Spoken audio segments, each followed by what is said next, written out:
one despair cured and another despair increased.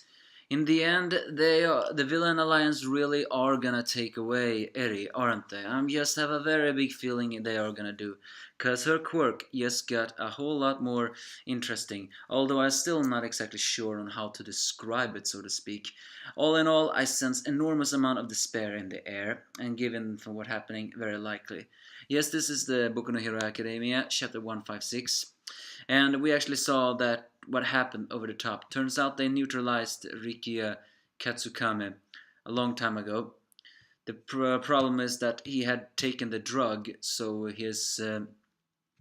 uh, so he was still not done even when they knocked him out. So he began to rampage over there for 20 minutes later.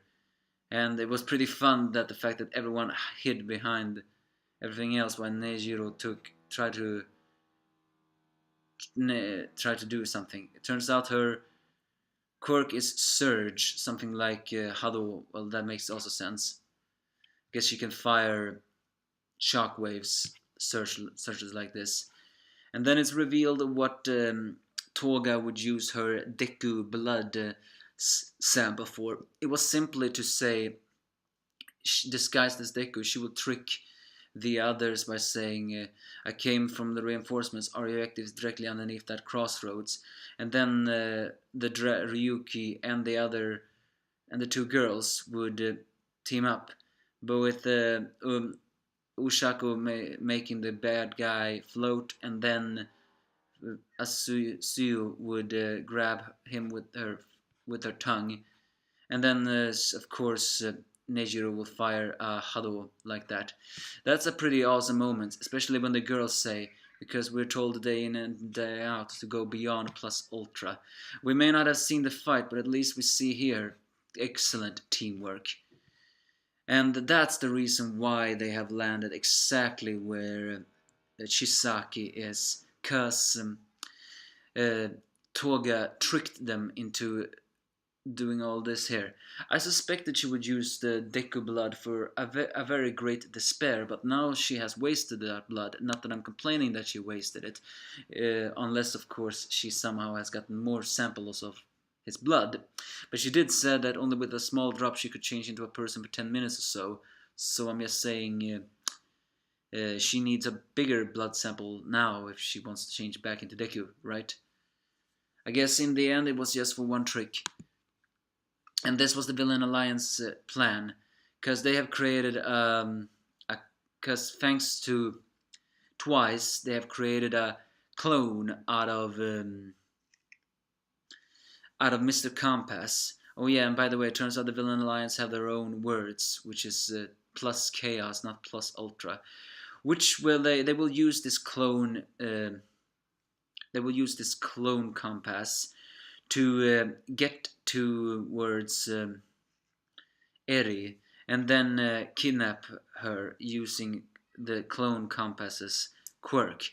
So again, it is all going back to Eri, isn't it? As I just know they're gonna take her away, cause in the end, quirk erasing must be a thing, right? Well, it's a fact that also the clone compass is not exactly so happy on how they are treating him, even though he is a clone. So elsewhere, Shisaki is have grabbed Eri and begins to build up a place where he will go up to the surface. But Deku, knowing as the Deku who always, who never gives up, he begins to jump up. Then the most strange thing happens. Lemillion's cape that was actually stuck here flies past, and Eri just grabs it unconsciously, where we see her true power or her true story. Because now her past is actually explained for real. Turns out, no, she is not Shisaki's daughter. But she is not the daughter of the boss either. No, she is the granddaughter of the mafia boss. I thought it was the boss's daughter, but no. Turns out the boss had a daughter who left because, well, they did not agree with her marriage to someone. Only that she came back and abandoned poor Eri towards these mafia guys, cause her husband died and the child was cursed, or so she said. So in the end, poor Eri really do have had nothing but despair in her life.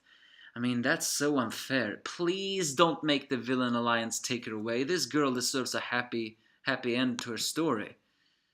So, but yeah, a piece of shit mother abandoning her daughter just because of her power, so to speak. It turns out that this is not something that a family lineage has manifested. It was, according to the boss, something called a genetic mutation or whatever.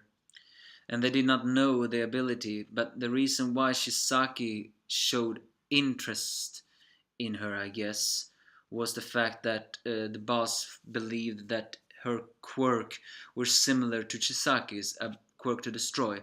However, according to Shisaki, at least through experiments, it was no such thing. It was a different dimension from restoring or repairing. According to Shisaki, it is a quirk that rewinds, and it turns out Eri's quirk have not been activated this entire time. I still don't exactly know how they then could take her tissue and then make this quirk erasing, but it turns out that her quirk can rewind time, so to speak, because as soon as she grabs Lemillion's cape, and her conscious feeling of I want to save everyone, I do not want anyone to die, she she activated her quirk and separated the guy that Shisaki fused with from his body. Um, and ever since that day, I guess Shisaki began to perform experiments on her over and over. Yes, because, I mean, again, I still don't understand how this makes sense, the fact that her ability then could destroy quirks. If she can rewind, what does that mean? Does that mean she can rewind a person's wound, or the fact that she can speed up a person's destruction? Did Chisaki take her blood and then use his own quirk structure and other thing to create a way where it will accelerate the quirk so it will destroy? Or is it the fact that the husband, I mean Eri's father, died because she rewinded, not rewinded, re-forward, what is that word? Fast forward her father's time? Is that why she died? Either way, poor Eri ever since that day lived the fact that she resigned herself she was cursed with born with power. But the kind heart of Mirio, and well as so many people that tried to uh, save her, actually finally began to reach her, as she says, "I have to save them." As she falls with Lemillion's cape, almost just about close to Deku, which turns out the ability to awaken quirk is a heart, or more like a heart that can be touched. A quirk that rewind, huh? What does that even mean? Again, I am so confused right now. Although, if that means it can rewind, is there a possibility then that she can rewind people's wounds and quirk too? I mean, if this means she can rewind Mirio's quirk, then that all the better. And maybe this is how Sir Night Eye can be revived. If she can rewind the time, maybe she can rewind the wounds. Who knows? But that is a pretty powerful quirk. And if the Villain Alliance gets the hand on it, or the despair, it's going to be endless. And I just know they're gonna get a hands on it, because after all, despair must always win. But you give me your thoughts if you have any.